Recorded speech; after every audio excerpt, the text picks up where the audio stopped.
Assalamualaikum warahmatullahi wabarakatuh. Perkenalkan, nama saya Mumtazah Nurul Aini, mahasiswa Tastika Bisnis ITS angkatan 2018 dari kelas Aplikasi Teknologi Cerdas. Di sini saya akan membahas tentang analog digital converter dan digital analog converter.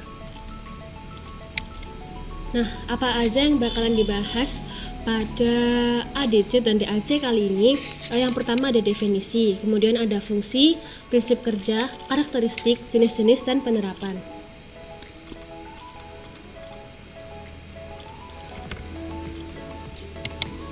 Nah, sebelum kita membahas lebih lanjut mengenai ADC dan DAC, kita harus mengerti dulu perbedaan analog dan digital itu apa aja.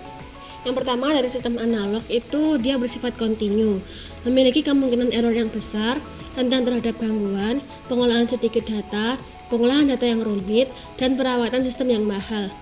Sedangkan sistem digital di sini lebih memiliki kelebihan daripada sistem analog, yaitu bersifat diskret 0 dan 1, kemungkinan error lebih kecil, lebih tahan terhadap gangguan, mengolah banyak data, pengolahan data lebih sederhana, dan perawatan sistem lebih murah. Nah, kita akan fokus membahas yang pertama, yaitu analog digital converter. Mengapa kita membutuhkan ADC? Dapat dilihat dari ilustrasi dan penjelasan. Ketika seseorang berbicara di mikrofon, maka suara manusia tersebut akan diubah dalam bentuk sinyal-sinyal listrik analog oleh mikrofon. Sinyal ini hanya akan diolah secara analog. Cukup diberikan amplifier dan kemudian diumpankan ke loudspeaker sehingga keluar suara yang lebih besar. Akan tetapi, suara tersebut tidak dapat kita modifikasi kecuali kita ubah bentuknya ke sinyal digital.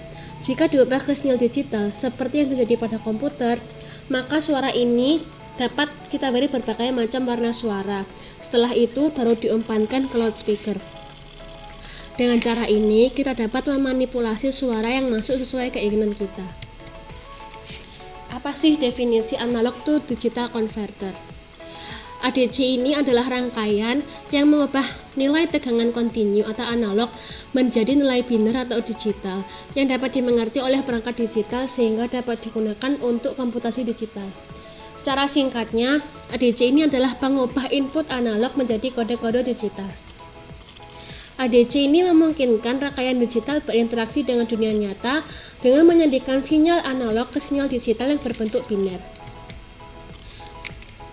Terus fungsi ADC itu apa aja? Yang pertama, dia itu pengatur proses industri, komunikasi digital, dan rangkaian pengukuran atau pengujian. Yang kedua, ADC merupakan perantara antara sensor yang kebanyakan analog dengan sistem komputer, kemudian diukur dengan menggunakan sistem digital. Bagaimana sih prinsip kerja ADC? Prinsip kerja ADC ini mengubah sinyal analog menjadi sinyal digital dengan cara mengambil sampel sinyal analog, mengukur dan mengubahnya menjadi nilai digital yang berbentuk nilai biner. Dengan demikian, ADC mengubah sinyal analog yang diterimanya menjadi data keluaran atau output yang berbentuk serangkaian nilai digital atau biner. Dalam ADC, ada faktor penentu akurasi dari ADC itu sendiri. Yang pertama dari segi resolusi. Sebagai contoh, apabila sinyal 1V diubah menjadi sinyal digital dengan menggunakan ADC 3 bit, maka akan menghasilkan 8 tingkatan pembagian atau dalam biner adalah 111. Dengan kata lain, terdapat 8 tingkatan untuk mencapai output 1V. Masing-masing satu tingkatan adalah 0,125V. Jadi, perubahan minimum dari ADC 3 bit untuk nilai 1V ini adalah 0,125V atau 125MV setiap tingkatan. Apabila 1V dikonversikan dengan resolusi ADC yang menggunakan 6 bit, maka setiap tingkatannya akan menjadi 0,0156V atau sekitar 15,6 MV. Kemudian dari segi kecepatan sampel. Jumlah sampel konversi dari analog ke digital yang dapat dibuat oleh konverter dalam setiap detik disebut dengan kecepatan sampel atau sample speed atau sample rate. Sample speed ini diukur dalam satuan sampel per detik atau sampel per second.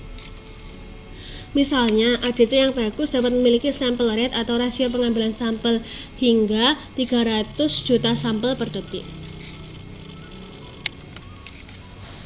Selanjutnya yaitu karakteristik dari ADC itu sendiri terdapat 3, yaitu yang pertama, analog voltage input adalah masukan ADC yang akan diubah menjadi informasi digital. Persyaratan tegangan masukan harus tetap. Yang kedua yaitu power supplies adalah catu daya yang diperlukan agar penguat-penguat operasional dalam ADC dapat bekerja. Yang ketiga ada reference voltage adalah tegangan referensi yang dibandingkan dengan tegangan masukan. Persyaratannya tegangan referensi harus tetap. Nah, selanjutnya yaitu kita akan membahas jenis-jenis dari ADC. Yang pertama ada ADC simultan, dapat dilihat pada gambar di sebelah kanan. ADC simultan ini biasa disebut flash converter atau parallel converter. Input analog atau V input yang akan diubah ke bentuk digital diberikan secara simultan pada sisi positif komparator tersebut. Dan input pada sisi negatif tergantung pada ukuran bit converter. Ketika VI itu merupakan tegangan input. Ketika VI melebihi tegangan input dari suatu komparator, maka output komparator adalah high dan sebaliknya akan memberikan output low. Selanjutnya yang kedua yaitu counter ramp ADC. Blok diagram counter ramp ADC di dalamnya terdapat ADC yang diberi masukan dari counter. Masukan counter dari sumber clock di mana sumber clock dikontrol dengan cara meng-AND-kan dengan keluaran komparator. Komparator membandingkan antara tegangan masukan analog dengan tegangan keluaran DAC. Apabila tegangan masukan yang akan dikonversi belum sama dengan tegangan keluaran dari ADC, maka keluaran komparator sama dengan 1, sehingga clock dapat memberi masukan counter dan hitungan counter naik. Yang ketiga yaitu SAR ADC. Diagram ADC jenis SAR yaitu dengan memakai konfigurasi yang hampir sama dengan counter ramp tetapi dalam melakukan trace dengan cara tracking. Apa aja sih penerapan dalam dunia nyata yang menggunakan ADC? Salah satunya adalah perekaman suara. Sumber suara diterima oleh mikrofon, di mana mikrofon mengubah sinyal suara menjadi sinyal listrik audio. Sinyal listrik audio kemudian dikirim ke low pass filter untuk melewatkan frekuensi rendah atau suara. Nah, setelah melalui proses tersebut, dilakukan sampling oleh ADC. Keluaran dari ADC ini sudah merupakan sinyal digital 0 dan 1. Sinyal 0 dan 1 tersebut kemudian disimpan secara berurutan ke media penyimpanan. Nah, kemudian kita akan fokus membahas mengenai digital analog converter. Yang pertama itu definisi. DAC atau digital to analog converter adalah perangkat elektronika yang berfungsi untuk mengubah sinyal digital menjadi sinyal analog. Mengubah sinyal yang digital tadi kan discrete, kemudian akan diubah menjadi sinyal analog atau kontinu. Aplikasi DAC adalah sebagai antarmuka atau interface antara perangkat yang bekerja dengan sistem digital dan perangkat memproses sinyal analog. Perangkat DAC dapat berupa rangkaian elektronika dan chip IC DAC. Selanjutnya, dalam bidang elektronika, DAC adalah piranti untuk mengubah sebuah masukan digital, umumnya adalah biner, menjadi sebuah sinyal analog, arus, tegangan, atau muatan elektrik. DAC pada dasarnya mengonversi masukan yang berupa bilangan biner ke dalam suatu besaran fisik, biasanya berupa tegangan suatu tegangan listrik. Pada umumnya, tegangan keluaran atau output adalah suatu fungsi linear dari sejumlah masukan. Kebanyakan sistem menerima suatu kata digital sebagai sinyal masuk dan menerjemahkannya atau mengubahnya menjadi tegangan atau arus analog. Kata digital biasanya dinyatakan dalam berbagai kode, yang paling umum adalah biner murni. Nah, penerapan ADC dalam dunia nyata itu ada beberapa. Yang pertama ada motor AC atau DC, yang kedua ada tingkat kecerahan lampu, yang ketiga ada heater atau pemanas, dan yang keempat dia itu yang mengendalikan peralatan komputer. Selanjutnya adalah karakteristik DAC. Di sini lumayan banyak karakteristiknya, terdapat 6. Yang pertama adalah input digital. Input digital ini merupakan jumlah bit dalam sebuah word biner paralel. Disebutkan dalam lembar spesifikasi. Satu daya merupakan bipolar pada level kurang lebih 12V hingga kurang lebih 18V seperti yang dibutuhkan dalam amplifier internal. Yang ketiga ada suplai referensi, diperlukan untuk menentukan jangkauan tegangan output dari resolusi converter. Suplai ini harus stabil, memiliki ripple yang kecil. Selanjutnya ada output, sebuah tegangan yang merepresentasikan input digital. Tegangan ini berubah dengan step sama dengan perubahan bit input digital. Output aktual dapat berupa bipolar jika konverter didesain untuk menginterpretasikan input digital negatif. Selanjutnya adalah ada offset. Nah, karena DAC biasanya diimplementasikan dengan op-amp, maka mungkin adanya tegangan output offset dengan sebuah input 0. Secara khusus, koneksi akan diberikan untuk mendukung pengesetan ke harga 0 dari output DAC dengan input word 0. Terakhir ada mulai konversi. Sejumlah rangkaian DAC memberikan sebuah logika input yang mempertahankan konversi dari saat terjadinya hingga diterimanya sebuah perintah logika tertentu. Selanjutnya adalah jenis rangkaian pada DAC. Yang pertama ada DAC jenis binary wake resistor.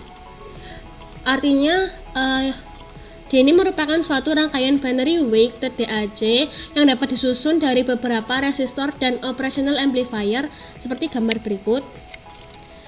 Yang kedua ada DAC jenis R2R ladder. Metode lain dari konversi digital to analog adalah R2R ladder. Metode ini banyak digunakan dalam IC DAC. Pada rangkaian R2R ladder hanya dua nilai resistor yang diperlukan yang dapat diaplikasikan untuk IC DAC dengan resolusi 8,10 atau 12 bit.